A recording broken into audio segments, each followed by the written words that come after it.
नमस्कार।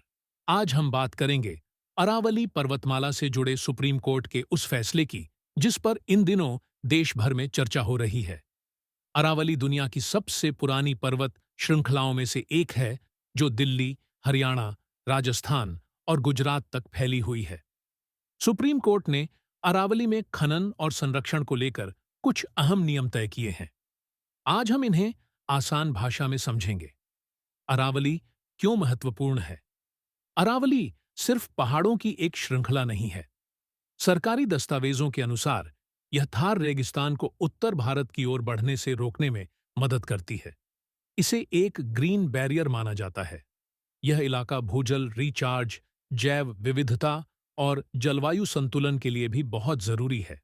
लेकिन पिछले कई वर्षों से यहां अवैध खनन, जंगलों की कटाई और शहरी विस्तार का दबाव बढ़ता गया है। सुप्रीम कोर्ट को दखल क्यों देना पड़ा?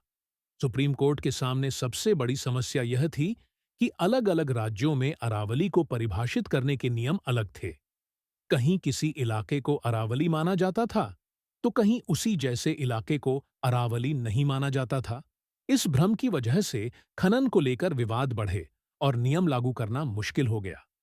कोर्ट ने साफ कहा कि अरावली का पर्यावरणीय महत्व बहुत बड़ा है और इसे नुकसान पहुंचाने वाली गतिविधियों पर सख्ती जरूरी है। 100 मीटर नियम क्या है? अब बात करते हैं उस नियम की जिस पर सबसे ज्यादा चर्चा हो रही है। सरल शब्दों में समझें। अगर कोई भू आकृति अपने आसपास की जमीन से 100 मीटर या उससे ज्यादा ऊंची है, तो उसे अरावली की पहाड़ी माना जाएगा। यह ऊंचाई सबसे निचली सीमा यानी लोकल रिलीफ से मापी जाएगी। सिर्फ पहाड़ी की चोटी नहीं, बल्कि उसका आधार, ढलान और उससे जुड़ा पूरा क्षेत्र संरक्षित माना जाएगा। अगर ऐसी दो पहाड़ियां 500 मीटर के भीतर हैं, तो उनके बीच का पूरा इलाका अरावली रेंज में आएगा। मतलब संरक्षण सिर्फ ऊपर तक सीमित नहीं रहेगा, बल्कि पूरी संरचना पर लागू होगा। क्या पूरी तरह प्रतिबंधित है? सुप्रीम कोर्ट के निर्देशों के अनुसार जब तक पूरा मैनेजमेंट प्लान तैयार नहीं हो जाता, नई माइनिंग लीज नहीं दी जाएगी। संरक्षित क्षेत्र, टाइगर रिजर्व और टाइगर कॉरिडोर में खनन पूरी तरह प्रतिबंधित रहेगा। संरक्षित इलाकों के 1 किलोमीटर और वेटलैंड्स के 500 मीटर के भीतर खनन की अनुमति नहीं होगी। किन हालात में खनन की अनुमति मिल सकती है? कुछ रणनीतिक या परमाणु महत्व के खनिजों के लिए राष्ट्रीय हित में सीमित छूट दी जा सकती है। मौजूदा खनन लीज का नवीनीकरण तभी होगा जब विशेषज्ञ जांच में यह साबित हो कि पर्यावरण नियमों का पालन हो रहा है। जिन खदानों के पास पहले से वैध अनुमति है, वे सख्त शर्तों के साथ काम जारी रख सकती हैं। सरकार को आगे क्या करना होगा? सुप्रीम कोर्ट ने केंद्र और राज्य सरकारों को स्पष्ट निर्देश दिए हैं।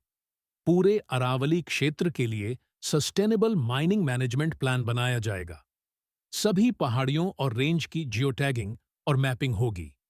अवैध खनन रोकने के लिए ड्रोन, सीसीटीवी और ई चालान जैसी तकनीक का इस्तेमाल किया जाएगा।